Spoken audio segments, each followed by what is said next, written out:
নমস্কার বন্ধুরা, একটা নতুন ভিডিওর সাথে আপনাদের সকলকে আবারও স্বাগত জানাই আমার চ্যানেলে। আশা করি আপনারা সকলে সুস্থ আছেন, ভালো আছেন। সামনেই আসছে এবছর অর্থাৎ 2024 সালে জন্মাষ্টমী উৎসব। সনাতন ধর্মে জন্মাষ্টমী তিথির বিশেষ মাহাত্ম্য রয়েছে।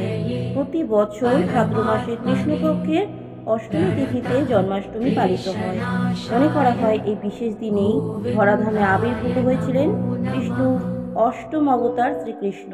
গোটা দেশে ভক্তি সহকারে এই দিনটি পালিত হয়। মধ্যরাতে রোহিণী নক্ষত্রে জন্ম নিয়েছিলেন শ্রীকৃষ্ণ। এই বছর জন্মাষ্টমী তিথি পালিত হবে সেই রোহিণী নক্ষত্রে। বন্ধুরা, আজকের এই পর্ব থেকে আমরা জেনে নেব 2024 সালে জন্মাষ্টমীর সম্পূর্ণ সময়সূচি এবং মাখন ও মিষ্টি ছাড়াও গোপালকে সন্তুষ্ট করতে অবশ্যই ভোগে কোন দুটি জিনিস দেওয়া প্রয়োজনীয়। বন্ধুরা, সবটাই জানবো, কিন্তু জানবার আগে আমার চ্যানেলটা সাবস্ক্রাইব করে বেল বাটনটা প্রেস করতে কিন্তু ভুলবেন না। ভিডিওটা সম্পূর্ণ দেখার অনুরোধ রইল আপনাদের কাছে।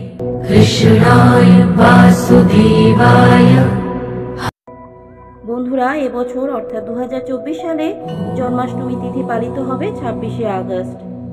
এবছর অর্থাৎ 2024 সালে জন্মাষ্টমী তিথি অষ্টমী তিথি শুরু হচ্ছে 26শে আগস্ট 2024 ভোর 3:40 এবং অষ্টমী তিথি সমাপ্ত হবে 27শে আগস্ট 2024 রাত 2:20। অতএব এবছর ভাদ্রপদ মাসের কৃষ্ণপক্ষের অষ্টমী তিথি পড়েছে 26শে আগস্ট 2024। 26 তারিখ মাঝরাতে কৃষ্ণ পুজো করতে হবে। বন্ধুরা, এবছর অর্থাৎ 2024 সালে কৃষ্ণ জন্মাষ্টমীর পুজোর শুভ সময় থাকছে রাত 12টা থেকে 12:45 পর্যন্ত। পুজোর জন্য মাত্র 45 মিনিট সময়ই পাওয়া যাবে, যেটি অত্যন্ত শুভ বলে জানা গেছে। এবং জন্মাষ্টমী উপবাস ভঙ্গের সময় থাকবে ভোর 5:56 পর থেকে সকাল 11টা পর্যন্ত। এবং রোহিণী নক্ষত্র শুরু হবে 26শে আগস্ট বিকেল 3:55 এবং রোহিণী নক্ষত্র সমাপ্ত হবে 27শে আগস্ট দুপুর 2:20। বন্ধুরা, এবছর দহিহান্ডির সময় থাকছে 27শে আগস্ট মঙ্গলবার। নন্দগোপালকে সকলে বাড়ির আদরের ছোট শিশুর মতো মনে করেন, তাই তাকে ভালোবেসে একাধিক ভোগ উৎসর্গ করা হয়। নন্দগোপালের সবচেয়ে প্রিয় ভোগ হলো মাখন ও মিষ্টি।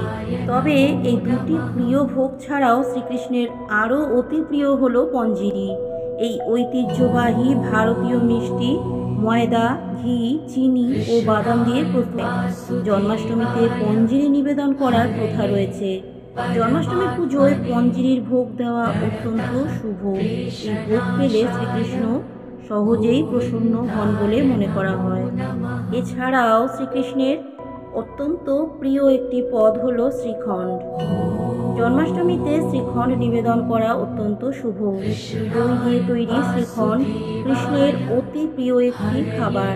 এবছরের জন্মাষ্টমীতে শ্রীকৃষ্ণকে খুশি করে নিজের মনোবাসনা পূরণ করতে অবশ্যই শ্রীকৃষ্ণকে নিবেদন করুন শ্রীখণ্ড। বন্ধুরা, আজকের পর্বটি এ পর্যন্তই। পর্বটি ভালো লাগলে লাইক, শেয়ার, কমেন্ট করতে ভুলবেন না। চ্যানেলটা সাবস্ক্রাইব করে বেল বাটনটা প্রেস করতে কিন্তু ভুলবেন না। আজকের মতো বিদায় নিচ্ছি। দেখা হবে একটা নতুন ভিডিওর সাথে পরবর্তী পর্বের সাথে।